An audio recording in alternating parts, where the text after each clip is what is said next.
Hi, I'm Mike Sneesby, the CEO at Stan. I did a Bachelor of Engineering in Electrical Engineering at Wollongong University.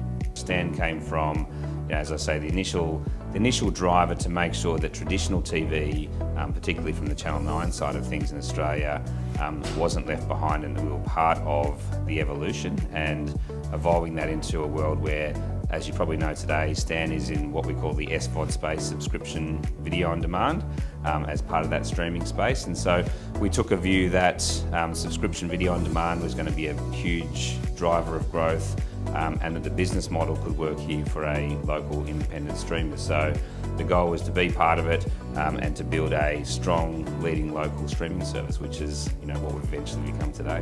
When we first launched, a lot of people they looked at Stan, and in fact there was some traditional media company representatives when we announced our name, who were quite, let's say, negative towards our branding. And we always took the view that Stan isn't somebody's name, it's 4 letters, and like any business, if you're going to be successful, your business and your product and the way you bring it to market ends up defining what those 4 letters mean. So I like to think in Australia today already Stan means something different to what it used to mean 3.5 years ago. And so what Stan is effectively doing today, and that is to the point of pioneering the future of Australian television, we're building, albeit we are in the pay TV space as opposed to the ad-funded free TV space, we're building a platform of consumers and subscribers. We announced last week we've got now over 1 million active subscribers.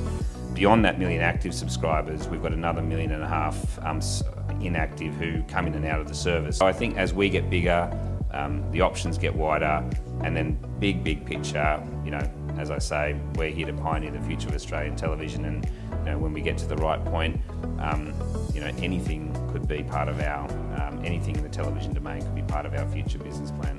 I was lucky enough to have a cadetship with the Department of Defence, and with that came an opportunity of a role after graduation, which I decided to take up. And I think at that time, when you're in your final year of university and all that you're really focused on is completing your thesis and getting through your exams, you're not really that interested in attending lots and lots of job interviews. It felt like a logical path. So that took me into a role with the Department of Defence, and from there I moved into management consulting with a couple of different firms, and then from that space more into software, which then became telecommunications, which then became digital media ultimately. So it was about 10 or 12 years ago that I shifted out of the telco space into digital media with Nine MSN, the joint venture, which was a joint venture at that stage between Nine and Microsoft. And that started out my digital media career, which has seen me in roles here and overseas, and then ultimately setting up and running this business. When you think back to your university life, a number of years later, I think what sticks with you a lot is the hard work and the exams and the things, because they make such an impression on you when you're there.